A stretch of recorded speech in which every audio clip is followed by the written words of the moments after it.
a few questions. That's very important. But you must cooperate. Bonjour et bienvenue sur Exquise Esquisse, une émission de la Remix Radio dédiée aux créatifs et présentée par Alexandre Soubrier, réalisateur de films graphiques entre autres. Un invité vient régulièrement nous parler de son parcours, de ses projets et de la façon dont il vit de sa passion. Pour ce 4e épisode, j'ai le plaisir d'accueillir Thierry Gaudin, écrivain, auteur, scénariste pour les films d'animation et pour la bande dessinée. Bonjour Thierry. Bonjour Alexandre. Et merci d'être venu jusqu'ici. Et merci à toi de m'accueillir. Ma première question en fait c'est à propos de ton parcours. Quand est-ce que tu t'es dit que l'écriture était faite pour toi ? Donc, alors j'ai toujours plus ou moins rêvé de cinéma, d'écrire, mais clairement pour moi c'était une autre planète. En fait, c'était il y a des gens qui écrivent et c'est super.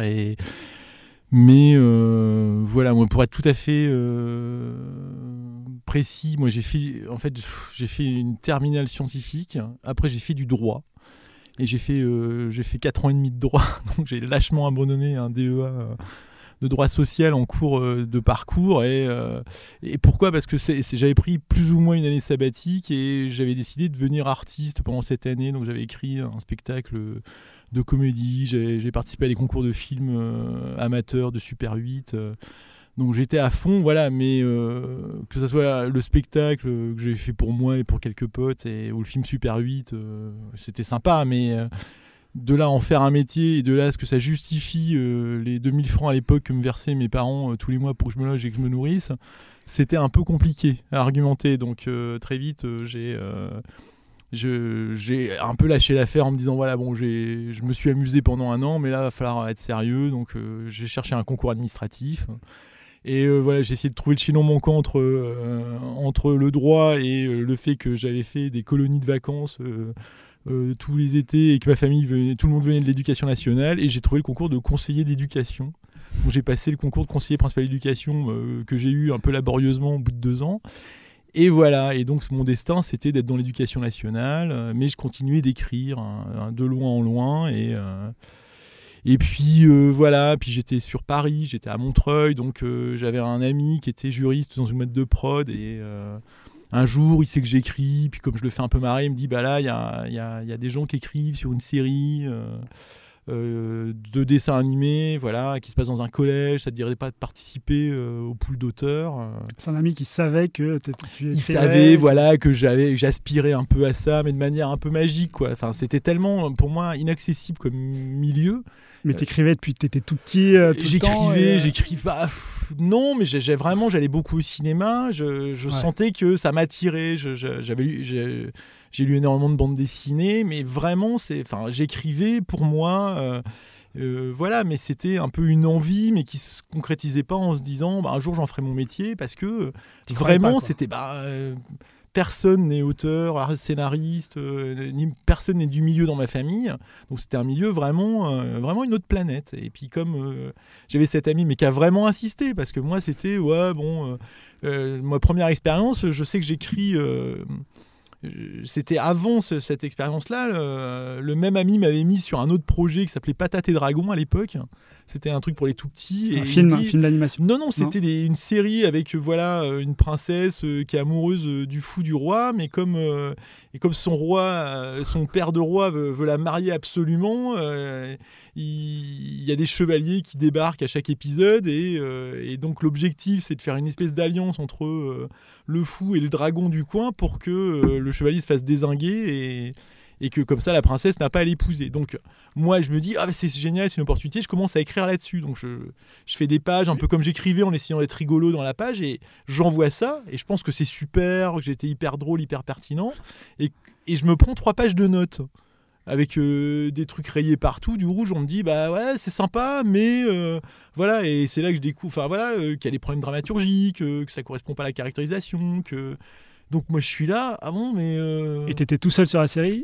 Non, on était plein d'auteurs, quoi, mais moi j'écrivais un épisode. Ah oui, d'accord. Et donc je me dis s'il y a plein de notes, c'est que ça va pas. Donc je fais un épisode totalement différent, en fait. Je recommence en essayant d'être encore plus drôle dans ma façon de tourner les phrases.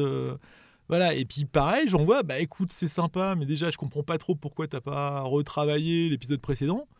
Et puis surtout, je te refais 3 pages de notes sur celui-là parce qu'il y a les mêmes problèmes de structure, de caractérisation. Et là, j'ai laissé tomber en me disant, bon, ben voilà, c'est pas pour moi, c'est bien la preuve que, voilà, c'est... Et donc, j'ai un peu lâché l'affaire pendant 2 ans. Et là, quand il est venu me rechercher sur Zap Collège, là, pareil, bon, et cette fois...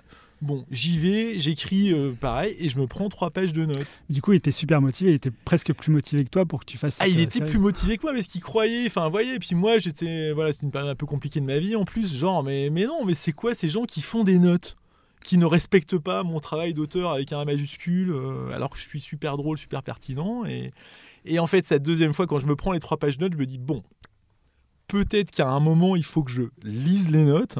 Ah, t'avais lu j'avais lu en diagonale en me disant voilà, mais tu sais, un peu cette espèce de culte de mythe, de culte, n'importe quoi, de mythe que artiste on l'a ou on l'a pas, le premier jet c'est le bon, enfin voilà, il y a un génie en toi qui sommeille, tandis que là tout à coup j'ai accepté que c'était peut-être un métier et qu'il fallait en fait que ça s'apprenait en fait, et que même si on a une belle plume entre guillemets où on est rigolo, il y a peut-être un artisanat à choper. Donc, en fait, j'ai relu les notes et je me suis dit, ok, bon, alors qu'est-ce qu'il me dit ? Alors, pourquoi le premier acte, il marche pas ?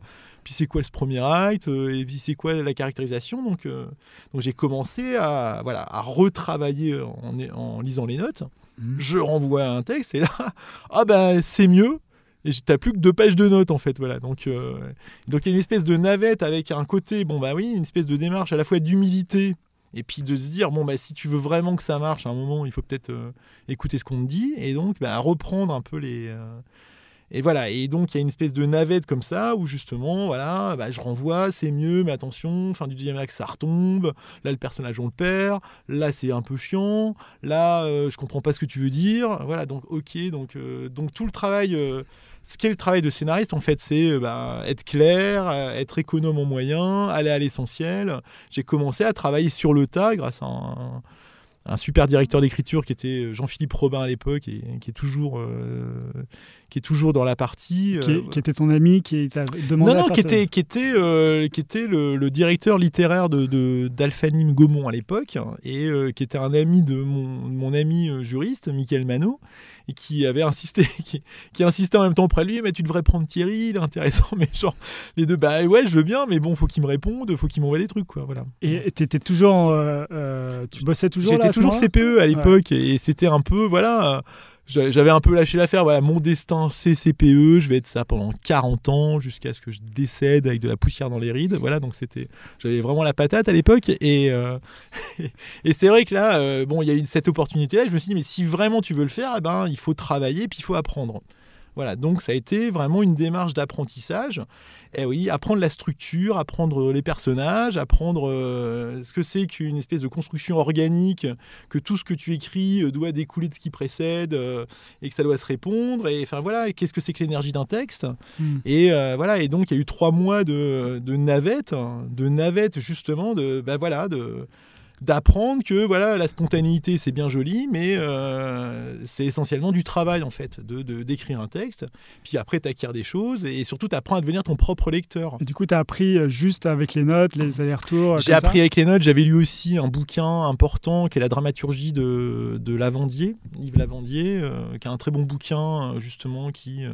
sur la base d'exemples tirés de films, de théâtre, de bande dessinée, vraiment t'apprends la dramaturgie, mais qui découle de ce qu'avait déjà décrit Aristote dans la poétique. Enfin voilà, et d'ailleurs il le dit directement, la dramaturgie, Aristote a tout dit. Et après, à partir de là, on peut le décliner. Et généralement, tous les enseignements masterclass autour de la dramaturgie, c'est on prend les œuvres importantes et puis on les analyse. Voilà. Et donc Lavandier fait ça. Et puis j'ai fait quelques autres masterclass comme Maquis, Troubi, qui sont des grands...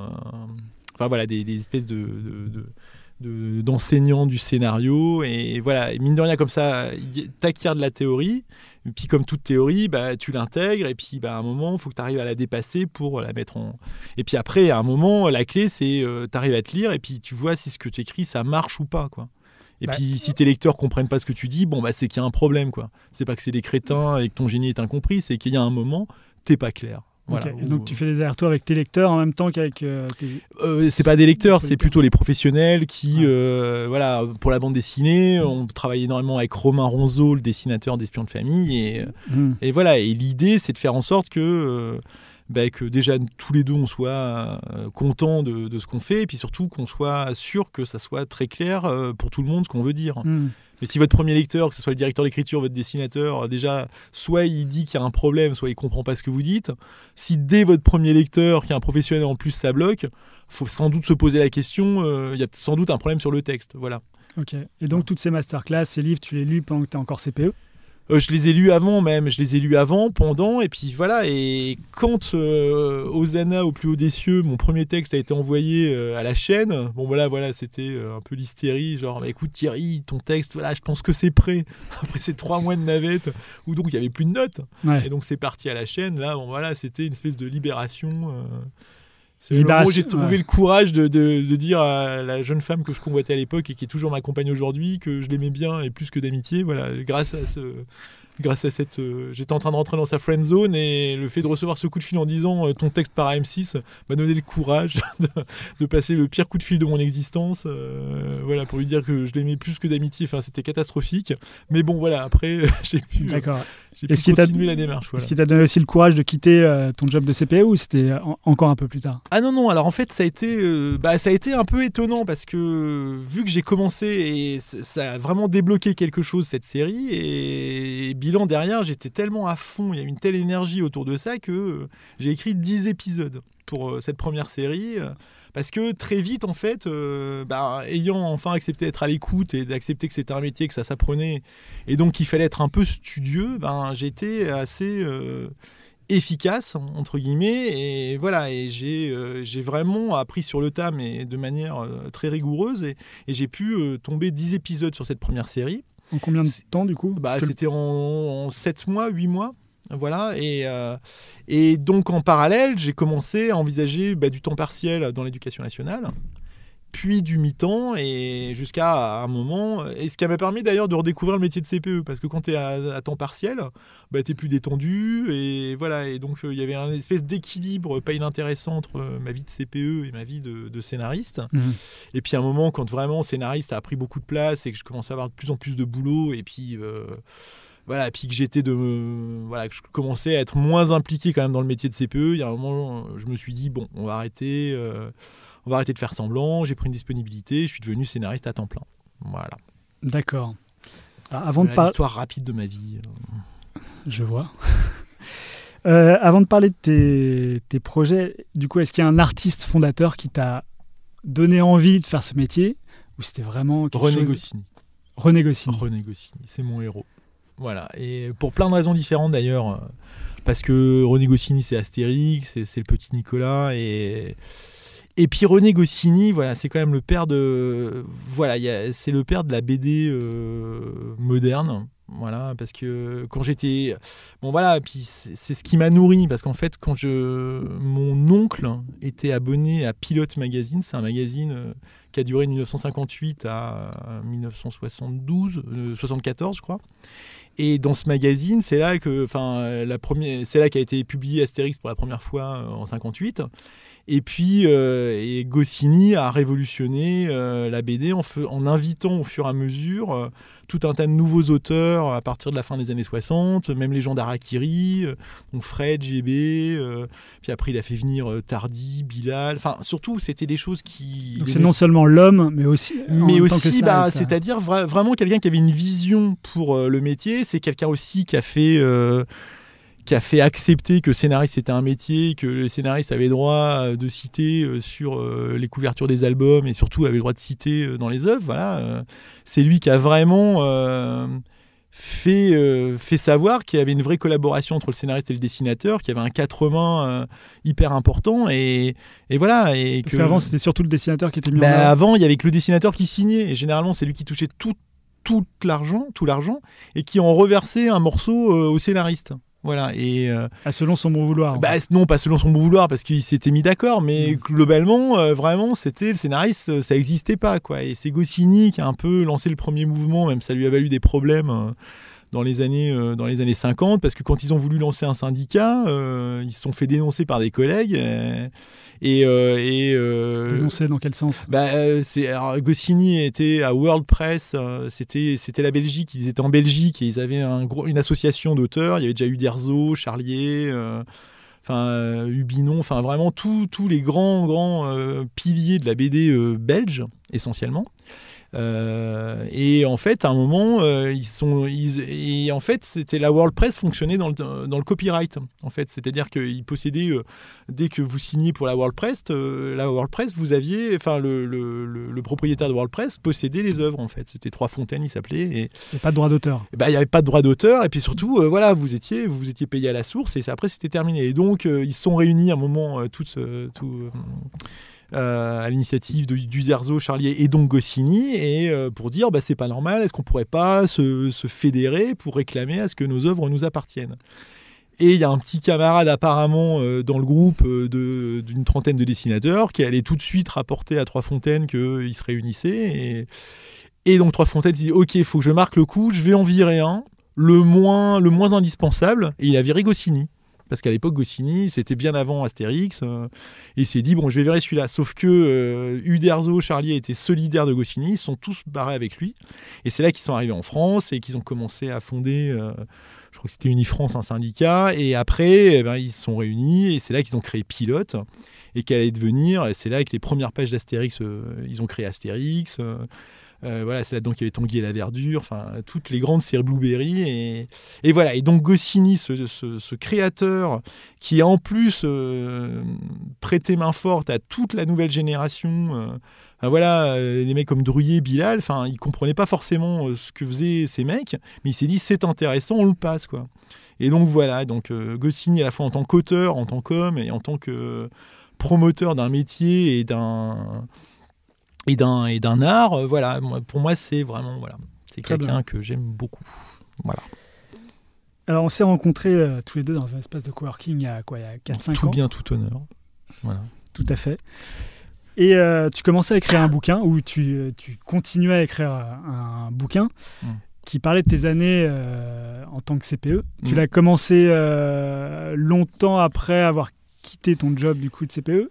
Alors en fait non, j'ai pris des notes, j'avais commencé à écrire dès le début de ma carrière, ce qui était au début des années 2000, et puis j'avais continué de l'écrire de loin en loin, parce que je trouvais qu'il y avait des choses... J'étais globalement assez insatisfait de la façon dont était traitée l'éducation nationale, et puis même la façon dont on en parle en général.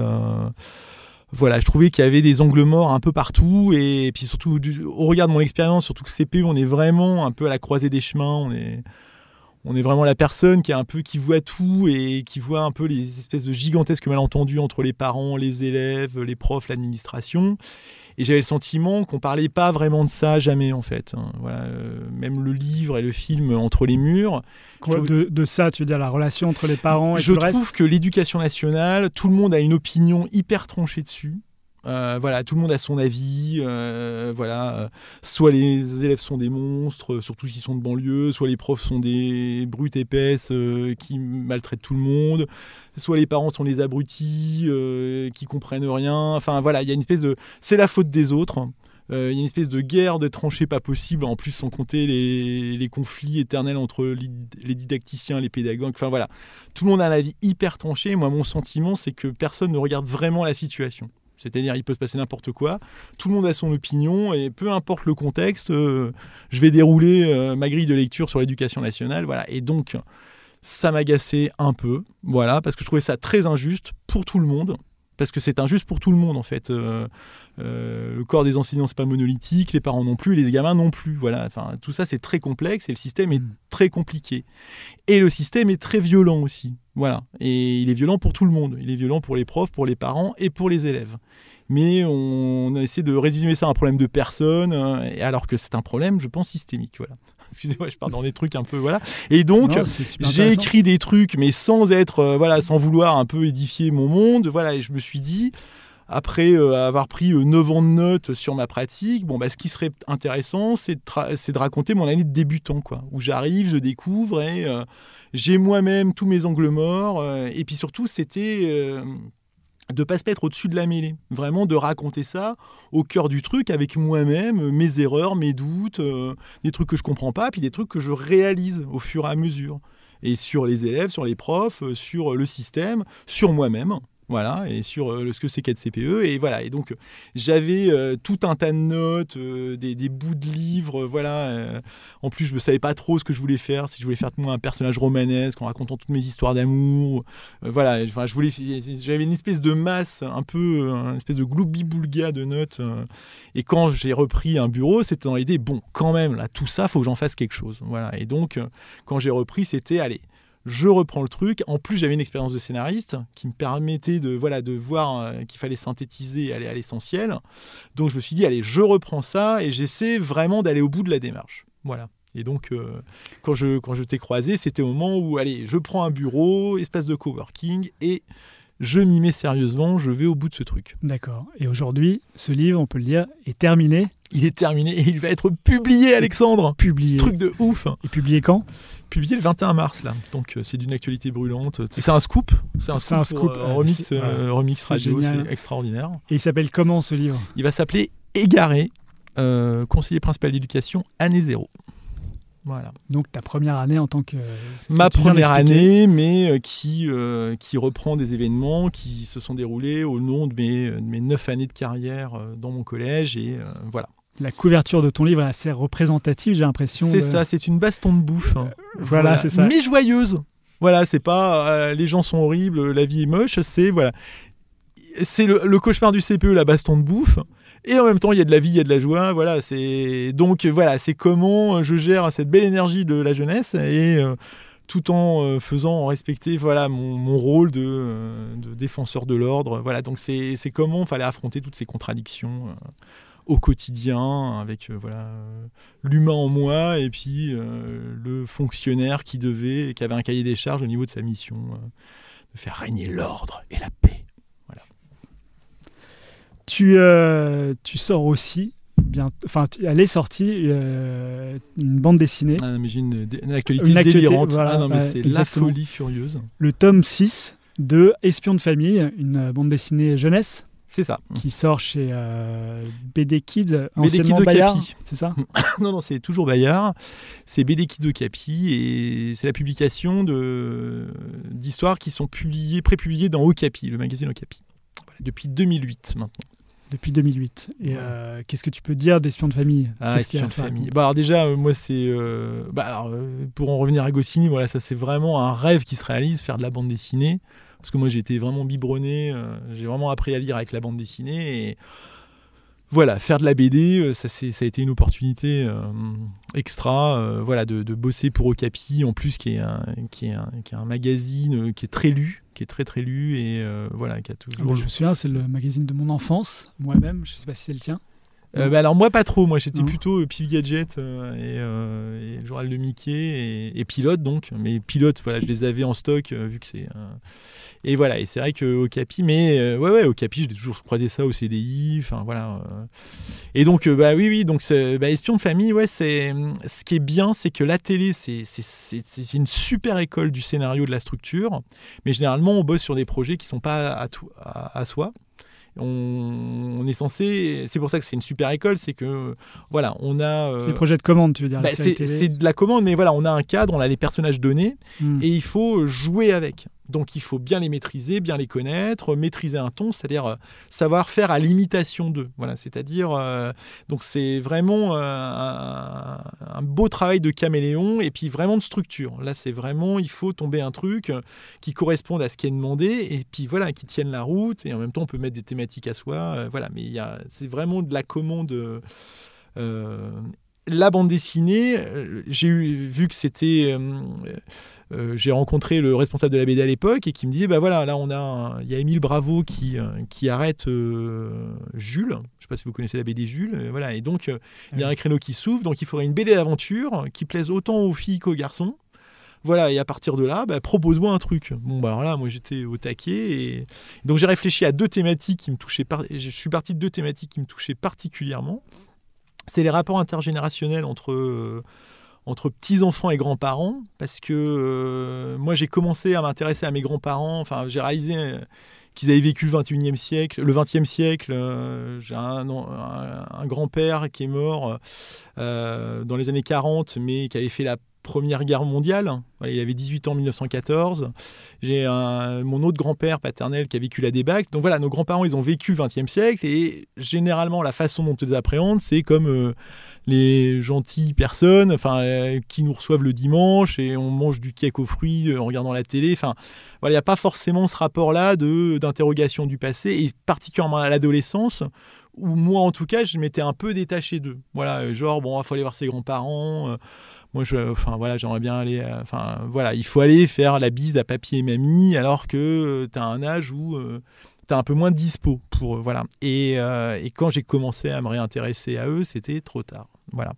Et donc, je voulais vraiment parler de ça. Donc, l'idée de créer l'histoire d'un petit-fils, pareil, qui est dans cette situation un peu de rejet de son grand-père qui lui fout la honte, et qui découvre que son grand-père a été un espion au service de la France, et donc le grand-père lui dévoilant ce passé, pour justement retrouver un peu d'intérêt aux yeux de son petit-fils. Voilà, donc ça c'était un truc qui m'intéressait. Et l'autre, c'est les histoires d'amour impossibles au collège. Parce qu'on est adolescent. CPE encore ou pas du tout? Non, parce que c'est totalement thérapeutique. C'est vraiment quand t'as 14 ans, t'es terriblement amoureux d'une jeune fille dans ta classe. Et comme tu es un garçon et comme on t'a pas appris et comme personne ne nous parle jamais de ça, tu sais pas comment faire, tu sais pas comment l'aborder, donc tu lui parles pas, ou tu es très désagréable, qui sont deux techniques de l'adolescence pour aborder les jeunes filles. Donc tu donnes des clés dans ta bande dessinée ou pas? Je donne des... Non, parce que c'est vraiment l'idée de... Clairement, je me remets en scène tel que j'étais l'adolescent qui n'arrive pas à aborder la jeune fille de ses rêves, mais comme son grand-père espion réveille ses anciens ennemis et que tout le monde est menacé de mort, là, la relation va peut-être devenir possible du coup. Voilà, donc je crée une situation de conflit parce que Leïla, la jeune fille du livre, adore l'aventure et est fan du grand-père. Et donc même Alex peut devenir un peu jaloux de son grand-père parce que le grand-père a l'intérêt et pas lui. Parce que lui, il est plutôt jeux vidéo, il s'intéresse pas trop à la lecture. Et son grand-père, alors lui, il a tout lu, les Trois Mousquetaires, tout ça. Et puis en plus, ça a été un vrai héros de la vraie vie, quoi. Et donc, une espèce de trio affectif là, qui se met en place. Et voilà, donc ça me permettait de parler de ça.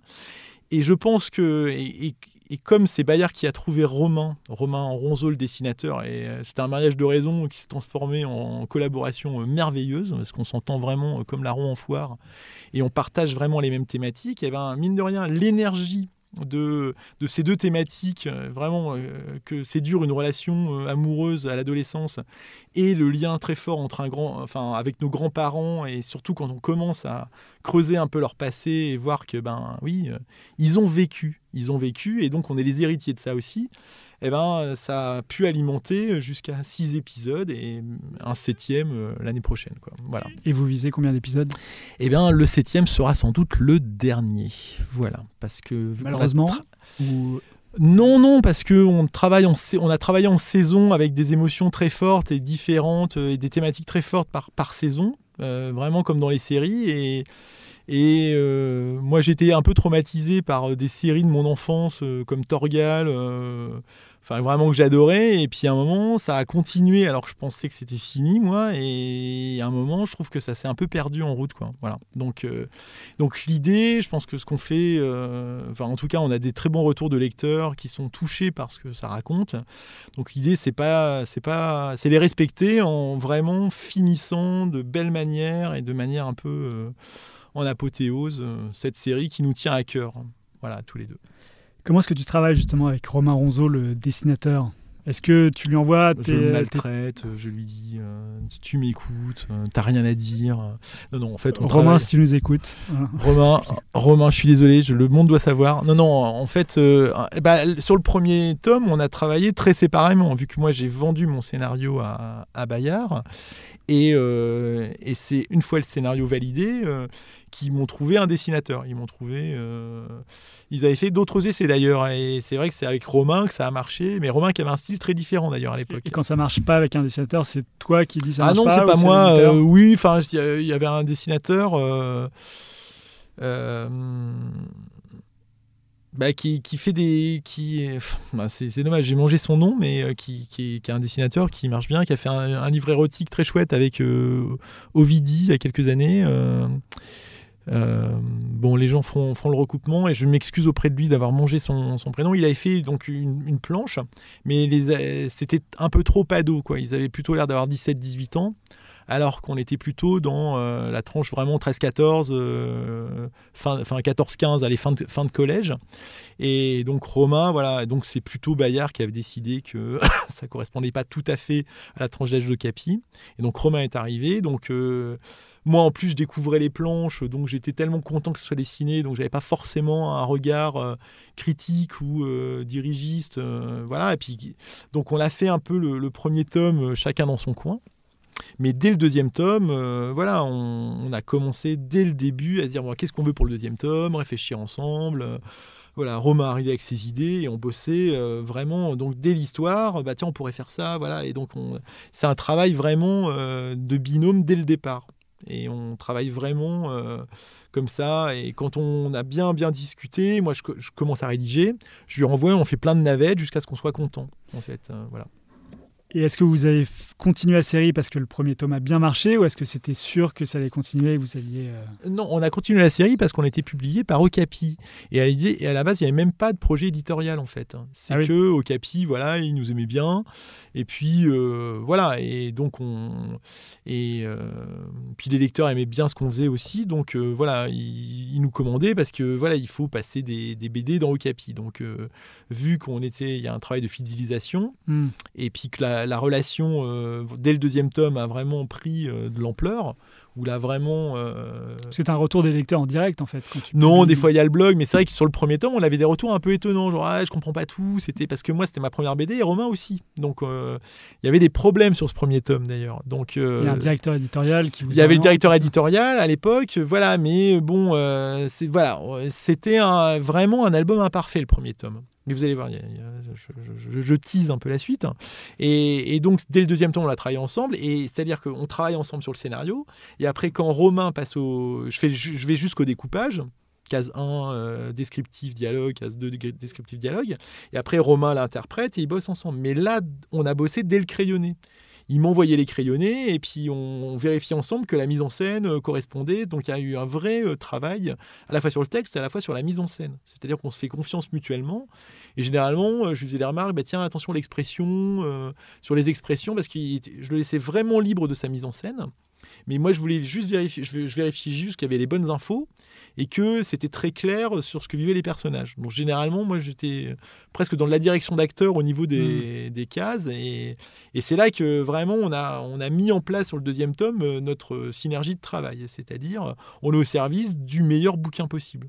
Et donc, voilà, et bilan, on se faisait des remarques, moi je retouchais des dialogues, je revenais jamais en arrière de mon découpage. C'était vraiment, je reçois des planches, ok, ça marche, tiens, là il y a un problème, pourquoi, et je revenais vers lui, je lui faisais des notes, et il disait, ah ouais, je suis d'accord, et voilà, parce qu'on tous les deux, on avait conscience que c'était pas au service de l'ego, mais vraiment au service de comment faire pour que ça marche le mieux possible. Et voilà, et donc ainsi de suite jusqu'au troisième tome, jusqu'à ce qu'un jour, Bayard revienne vers nous en disant, tiens, on aimerait bien publier les bouquins. Voilà. Très bien. Et là, alors là, on a relu le premier tome dans Okapi et on a été totalement consternés en fait. On s'est dit, ah ouais, mais quand même, il y a des problèmes là. Parce que autant sur le deuxième, troisième, on avait vraiment travaillé de concert, autant sur le premier, il y avait vraiment tous les défauts des débutants et on s'est dit, mais si on publie ça comme ça, c'est la catastrophe industrielle. Enfin, voilà. Et du coup, là, vous l'avez redessiné, en fait, on a un peu bataillé même et on a convaincu Bayard qu'il fallait tout reprendre. Donc on s'est réunis dans un bar avec Romain et là on a planche par planche, on a repris, enfin voilà, on s'est dit voilà, ça va pas, là il y a un problème, là c'est pas clair, cette dernière. En plus moi j'avais mis beaucoup trop de cases dans ce premier tome, donc il y en a encore beaucoup mais moins qu'à l'origine. Et voilà, avec une dernière page assez catastrophique où il y a 14 cases. Enfin voilà, ça se résout. Ils sont reçus à l'Élysée, il y a un banquet. Enfin tout ça en une seule planche. Enfin bon voilà, donc ça n'allait pas du tout. En plus il y avait Sarkozy dans la planche, donc il fallait faire quelque chose. Il fallait virer l'Élysée. Voilà ce qu'il fallait faire. Et donc moi j'ai tout redécoupé en une semaine et Romain a tout redessiné en un été en fait. Ok, et question purement pragmatique, quand ça se passe comme ça, que vous devez refaire toutes les planches, Vous êtes quand même payé pour le faire ou Alors, pas du tout Bayard a dit, mais c'était pas le deal. Et puis on a dit, ouais, mais nous là, on sort pas ça comme ça. Donc on a réussi à négocier un peu d'argent. Et puis voilà. Et là, pour le coup, j'en ai donné. Enfin, c'est Romain qui en a récupéré la plus grande partie parce que là, pour le coup, lui, il a fait un travail de titan pour tout reprendre en T'as deux voix repensé d'été. à Goscinny, tu t'es dit. J'ai repensé à Goscinny. Et au dessinateur. J'ai prié Goscinny. J'ai prié Ouais. Goscinny. J'ai repensé à Goscinny et je me suis dit voilà. Ok. Et du coup, la série, maintenant, on peut dire qu'elle marche bien.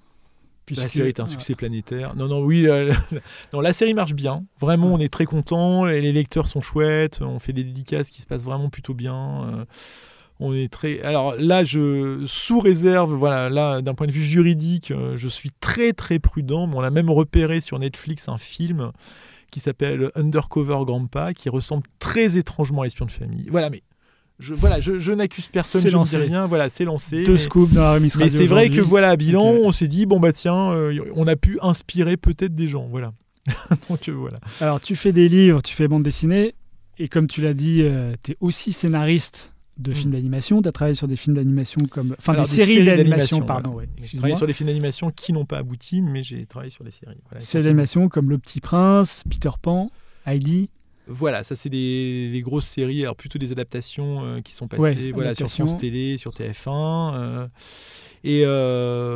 Oui, puis je développe aussi, j'ai fait de la direction d'écriture aussi, un peu comme Jean-Philippe Robin au début de l'interview, pour encadrer des poules d'auteurs et amener une série à bon port. Et puis là, je développe actuellement 2 séries d'animation. Voilà, une adaptation de Benjamin Shaw, qui est un auteur jeunesse. Génial. Voilà, Eh donc sa série Poupoupi d'ours, là, avec Ouais, le super série. Gros ours et petit ours. Donc on adapte ça en série pour les tout petits. D'accord. Voilà, je travaille avec Christelle Rosset sur cette série.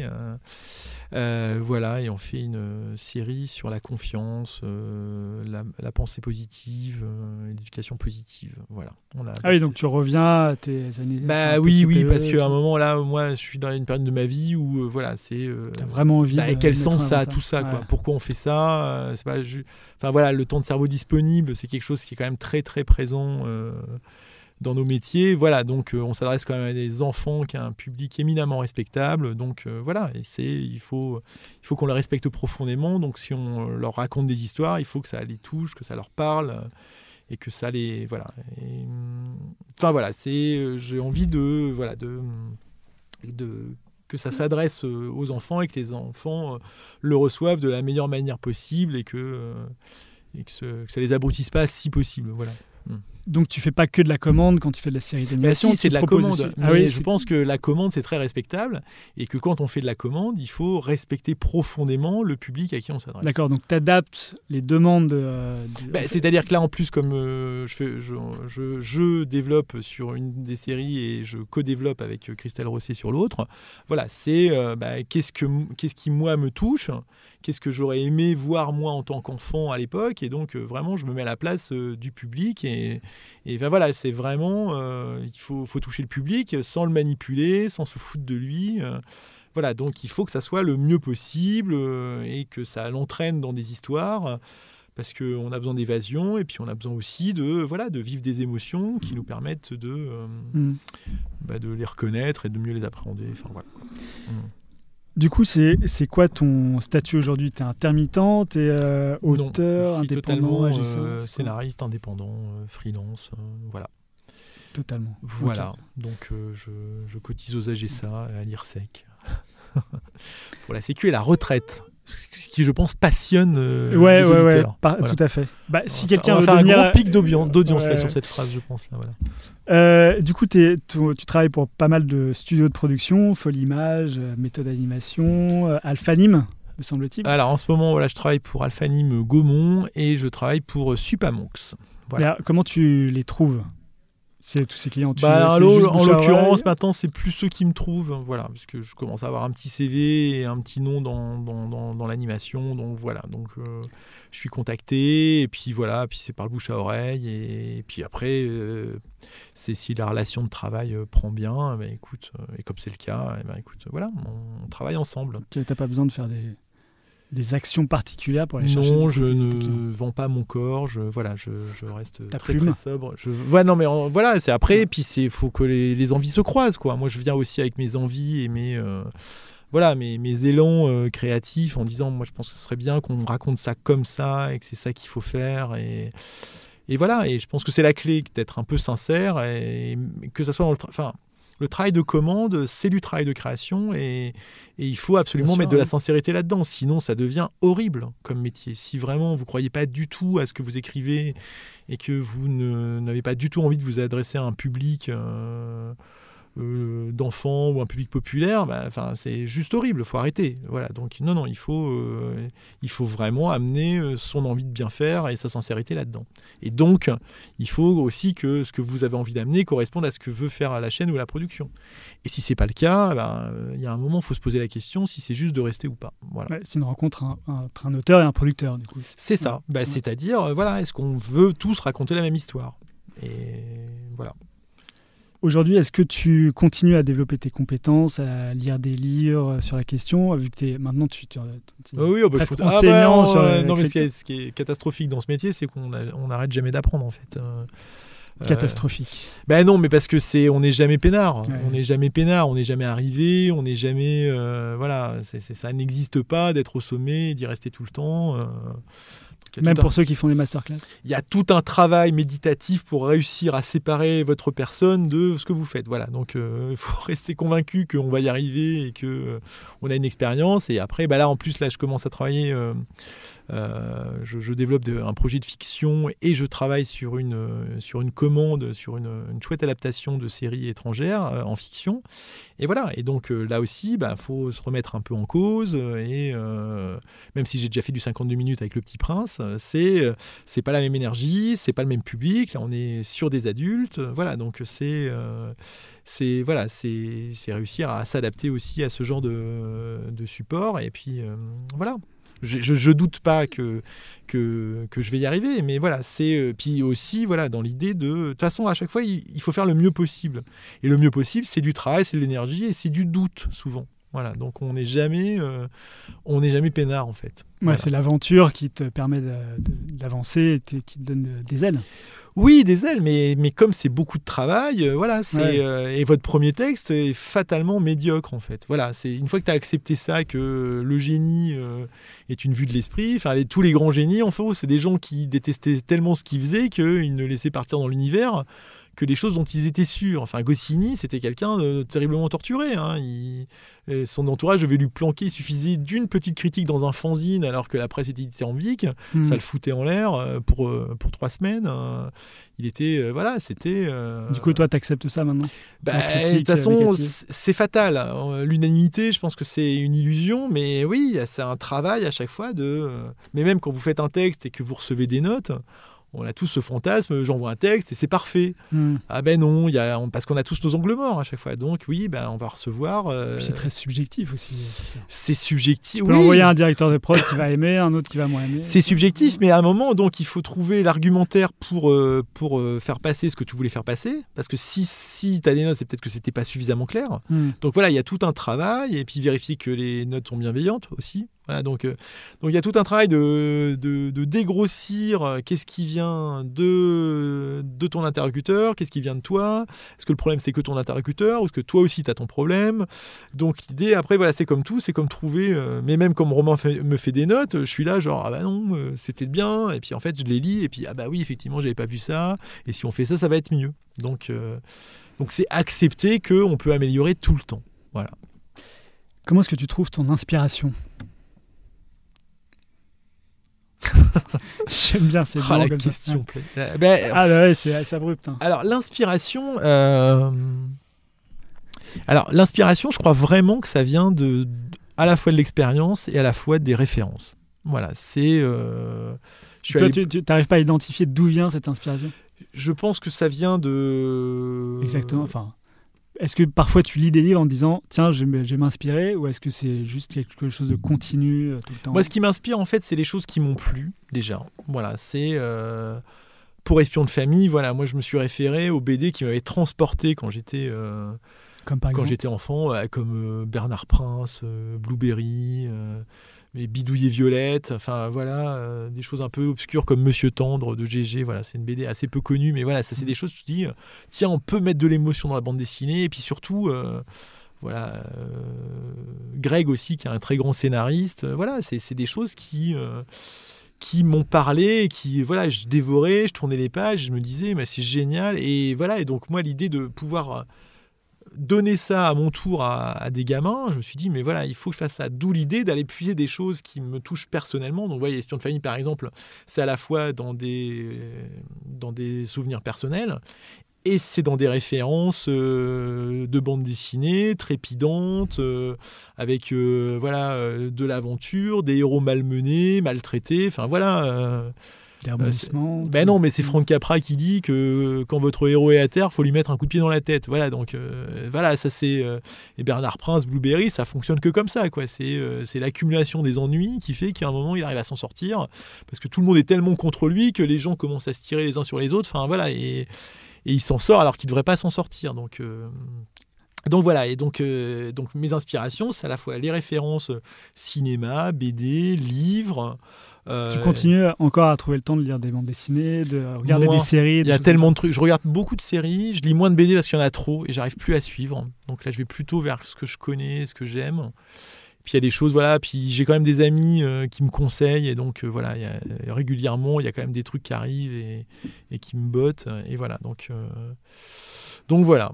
Voilà, donc l'aspiration, c'est un peu un mélange de tout ça, et puis à un moment, voilà, et plus ma vie personnelle, ce qui me paraît important de mettre en scène pour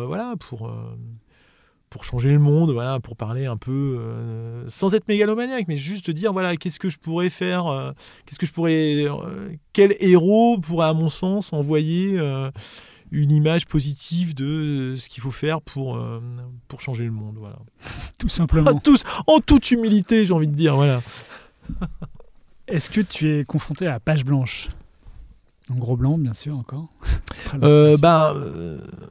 La page blanche, non, parce que je te dis, il y a toujours un truc à... Pas trop la page blanche. Après, le fait de savoir comment tu dois remplir la page et comment t'alimentes tout ça... c'est Maki qui disait si vous êtes face à la page blanche, c'est que vous avez peut-être dit tout ce que vous aviez à dire de personnel à l'intérieur de vous. Donc à un moment, il faut aller à la bibliothèque, quoi. Voilà, c'était pour trouver l'inspiration. C'est ce qu'il disait. Voilà, c'est qu'à un moment, je suis face à la page blanche. Donc c'est effectivement, si vous n'êtes que dans de l'introspection. Si je suis que dans l'introspection, à un moment, voilà, si j'ai raconté ma vie amoureuse, ma vie professionnelle et que j'ai plus rien à dire, peut-être qu'il n'y a plus rien à dire. Donc il faut aller raconter autre chose sur un autre sujet qui a peut-être rien à voir avec ma vie telle qu'elle est, mais qui résonne à un autre niveau. L'idée, c'est ça, c'est que voilà, tout peut être traité, des univers qui n'ont rien à voir avec moi, mais dans lequel je vais inviter des thématiques qui résonnent avec ce qui me touche. Donc toi, tu n'en es pas encore arrivé au stade de la page blanche, du coup. Là, ce dont tu parles dans tes séries, tes bandes dessinées, ça te touche, toi. Non, mais là, en plus, j'ai d'autres projets. Avec Romain, là, après Espion de famille, on a un autre projet, peut-être plus de science-fiction, mais voilà, qui va être dans un univers totalement différent. Mais moi, ce qui me paraît important, c'est que dans cet univers de science-fiction, c'est inviter les thématiques et les choses qui vont qu'à la fois, on va rester dans notre sincérité, Romain et moi, et qu'on va toucher le lecteur. Voilà. Et donc, peu importe l'univers et les héros, entre guillemets, après, il y a des choses à construire en termes d'univers, en termes de... Ok, donc tu espères ne jamais arriver à ce stade de la page blanche, parce que sinon ça voudrait dire que le stade de la page blanche, oui, il y a un moment, qu'est-ce que je fais, quoi. Après, là, il y a beaucoup de choses dans les tuyaux, là, mais le jour où je vais reconstruire une série, mais j'ai plein d'idées, plein d'envies. Là, c'est plutôt le trop-plein que j'essaie de gérer en ce moment. Okay. Voilà, l'idée, j'ai des envies, mais chaque chose en son temps. Il ne faut pas que je me noie dans des projets divers qui m'empêchent de bien traiter chacun d'entre eux. Et à contrario, comment est-ce que tu sais qu'une œuvre est achevée ? Ça en fait en trois questions. Une œuvre. Là, j'ai l'exemple avec le bouquin, c'est qu'à un moment, il faut laisser partir une œuvre, et puis c'est un moment, tu t'en remets aussi au regard d'autres gens.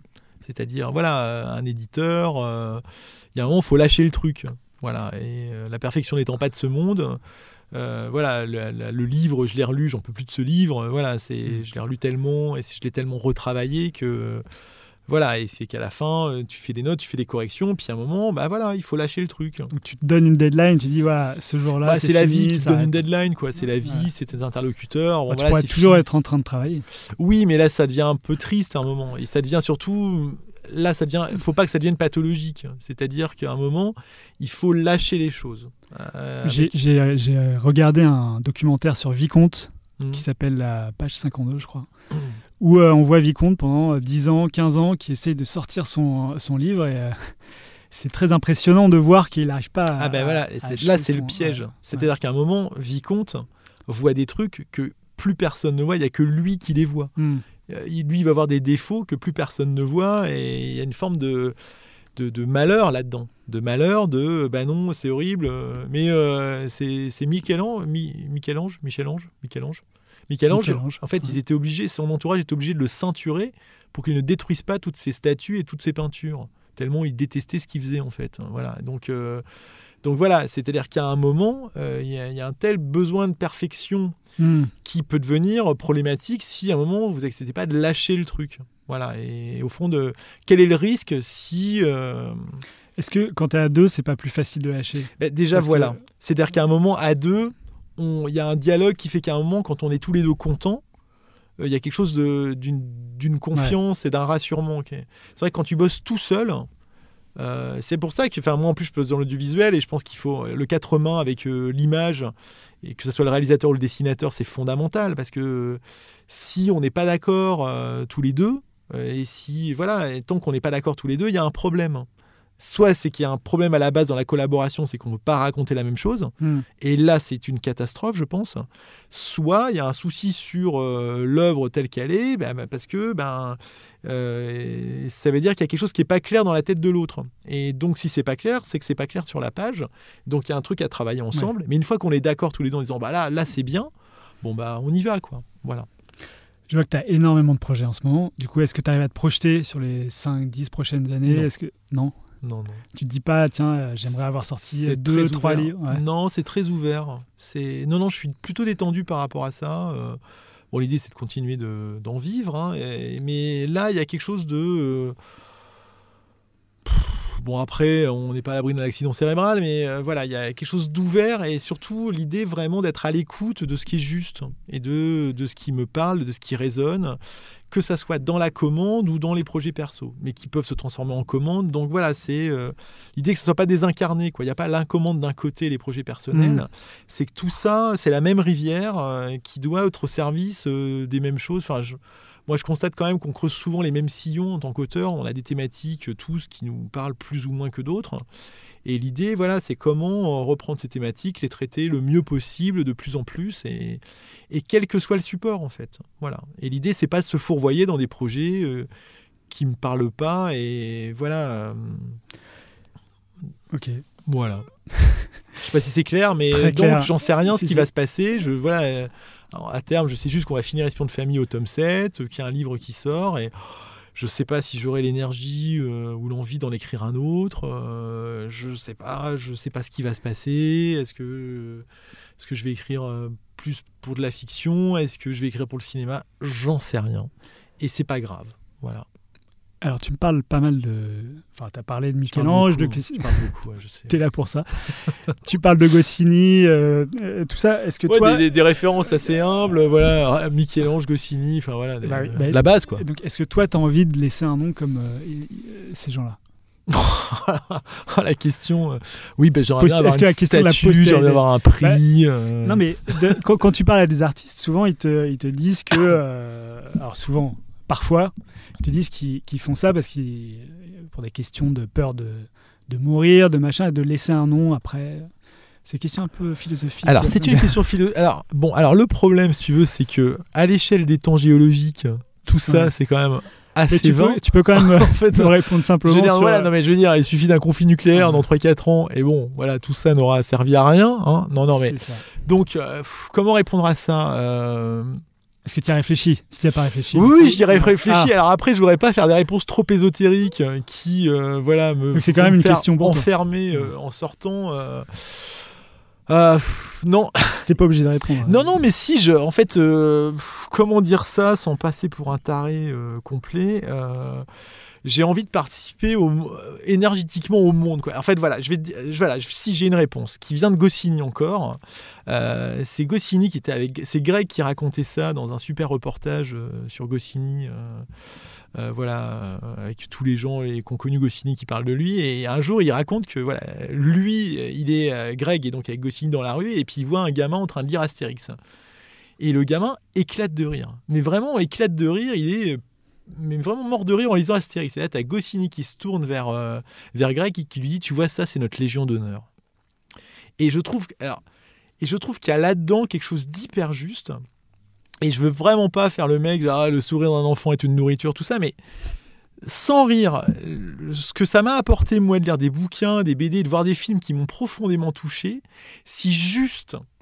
j'arrive à transmettre cette émotion et cette joie et juste d'avoir un retour là-dessus, qu'à un moment j'ai participé à l'énergie du monde dans un sens comme ça où des gens un peu nés de bœuf ou un peu ou pas bien ou un peu je m'en sors pas et tout à coup il y a une espèce de fenêtre de joie, d'exaltation dans un truc que j'ai fait, entre guillemets c'est gagné, voilà.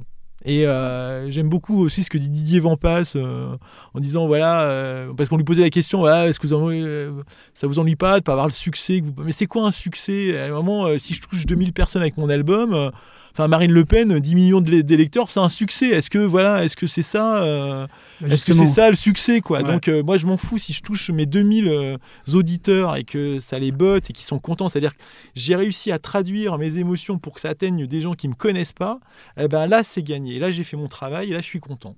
Voilà. Alors tu réponds beaucoup à ma question suivante, mais qui ne traite pas de succès, parce que le succès il est quantifiable, mais plutôt de réussite. C'est quoi la réussite pour toi ? C'est ça, voilà. Et que c'est la même chose, et que si je peux gagner ma vie correctement en pouvant toucher des gens et des gamins et des adultes, et que ça va parler, que ça va toucher, et que que j'ai été au service de ça, c'est gagné, voilà. Je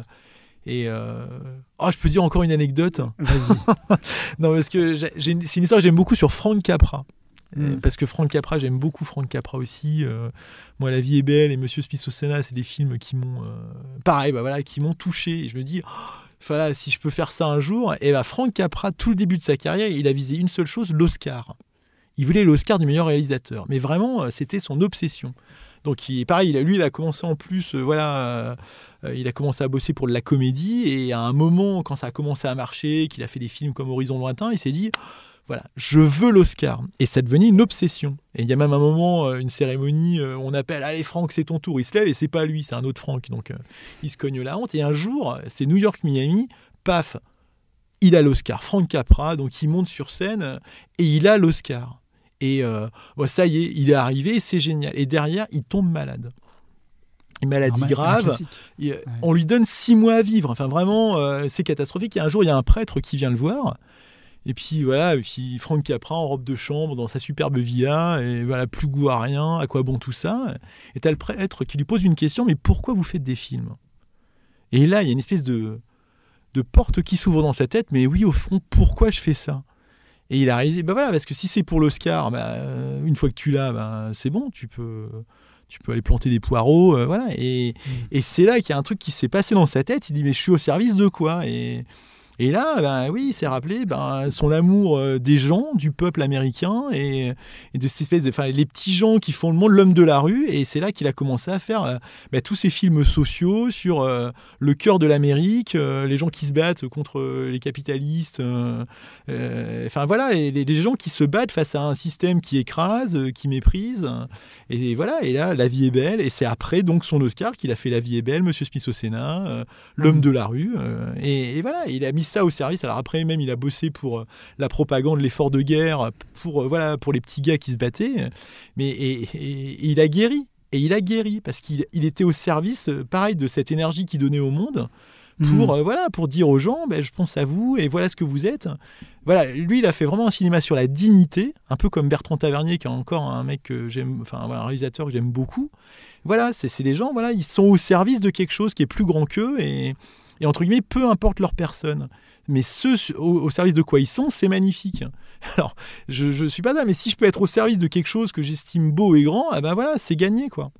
D'accord. Donc il y a deux moralités à ton histoire. La première, c'est qu'il ne faut pas avoir de but défini dans la vie, parce que sinon on ne se pose pas les bonnes questions. Il ne faut pas avoir de but. Je pense qu'il faut savoir au service de quoi on est. Voilà. Ouais. Et être au service, voilà, j'écris des histoires. Pourquoi ? J'écris des histoires pour toucher les gens de la bonne façon. Je n'allais pas pour les manipuler ou pour leur vendre de la lessive. Alors, et on leur vend de la lessive parce que malheureusement c'est la pub qui alimente le système. Voilà, c'est embêtant, mais c'est comme ça. Mais voilà, on est là pour leur dire je m'adresse à toi, je te parle, je te respecte, et je te raconte une histoire qui m'aurait fait vibrer à ton âge, ou qui m'aurait fait vibrer à ta place.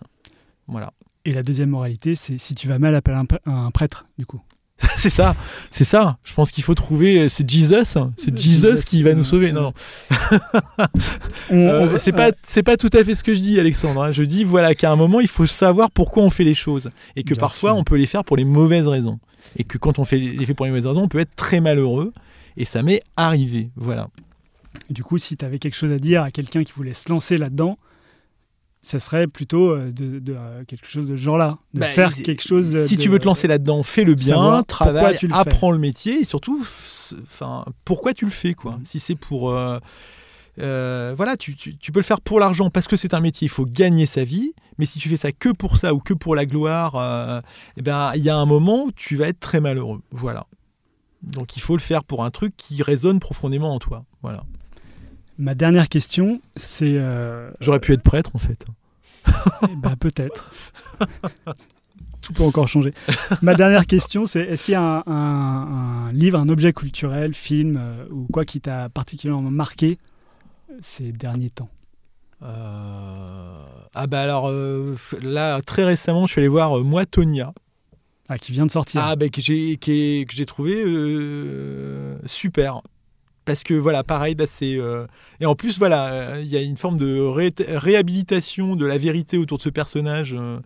Voilà, que moi que j'avais vu de loin dans les années 90, qui était vraiment la méchante qui avait agressé sa compétitrice Et là, quand vous voyez ce film, vous voyez à quel point c'est un peu des personnages comme Amy Winehouse qui sont crucifiés par les médias et par le monde, alors qu'on ne connaît pas le contexte en fait. Alors j'avoue que n'allant plus beaucoup au cinéma pour des raisons familiales, etc. C'est quoi le pitch du film ? Non, mais Tonya Harding, je sais pas si tu te rappelles, c'est une patineuse olympique. C'est une patineuse olympique, voilà, avec une mère catastrophique, maltraitante. Mais c'était surtout une bouseuse en fait. Elle venait du sud des États-Unis, avec ses parents c'était des rednecks, une mère serveuse. Donc elle prétendait être patineuse artistique dans un milieu qui avait décidé que c'était pas à elle de représenter les États-Unis parce qu'il fallait être un peu c'est un monde un peu aérien, c'est un peu la haute le patinage artistique. Donc le fait que cette nana qui est une pécore et qui viennent un peu des classes populaires, en plus qui parlent comme eux, mais c'est la première à avoir réalisé le triple axel aux États-Unis. Le fait que cette nana risque d'être la représentante des États-Unis, c'était pas audible pour la fédération, et donc déjà elle n'était pas la bienvenue dans le milieu, alors qu'elle était très bonne. Et comme en plus elle s'entourait très très mal, et voilà, et donc de fil en aiguille, ça a mené à cette espèce de situation horrible où il y avait la pauvre Nancy Kerrigan qui a été agressée vicieusement par le garde du corps de Tonya Harding, et Tonya Harding, la méchante sorcière bouseuse qui est grossière en plus, voilà, et qui est pas gracieuse en plus sur la glace, paraît-il, et voilà, et donc ils en ont fait un monstre qui avait agressé la gentille, et c'est comment cette image est restée, mais jusqu'à aujourd'hui. Et moi j'ai découvert Tonya Harding avec ce film, et c'est un peu ma démarche aussi dans le livre. C'est un moment, quand tu redonnes du contexte, que tu montres la complexité des choses, oui, là forcément il y a une vérité qui émerge et qui n'est pas aussi noire ou blanche ou manichéenne que celle qu'on nous vend à longueur de journée dans les journaux ou dans les médias. Et ça m'agace profondément. Le fait à vouloir trop simplifier, parce qu'il y a aussi un mépris du public, quelque part, oui, on déforme l'image des gens. Alors, enfin voilà, moi qui ai travaillé en banlieue, enfin moi je trouve ça insupportable le traitement de la banlieue. Et voilà, je trouve que voilà, c'est il y a une espèce de grille de lecture essentialiste. C'est-à-dire voilà, ils sont comme ça. Ah mais non pas du tout, ils sont comme ça. Enfin voilà, que ça soit pour ou contre, soit condescendant ou à charge, il y a une forme de on ne regarde pas les gens. On parle d'eux, on les commente, mais en fond, on ne les regarde pas. Et surtout, on n'essaie pas de les connaître. On discute de concepts, de gens, de jeunes de banlieue, de classe populaire, d'électeurs de Marine Le Pen, mais personne ne va regarder concrètement qui ils sont et la complexité de leur choix et de leur existence. Voilà. Eh bien, merci. J'étais encore un peu long. Voilà. Merci beaucoup Thierry pour cette discussion passionnante. C'est la fin de notre émission. Donc je vous dis à tous, à très bientôt. You know me. You know me. Voilà, c'est fini pour aujourd'hui. Si vous êtes arrivé jusque-là, c'est que l'épisode vous a sans doute plu. Alors n'hésitez pas à le partager, en parler, le commenter ou m'envoyer un mail sur alex@moonpalace.fr, ce qui m'aidera à poursuivre ces entretiens. Merci et à dans 2 semaines pour un nouvel épisode. Ciao. You don't understand. I absolutely refuse.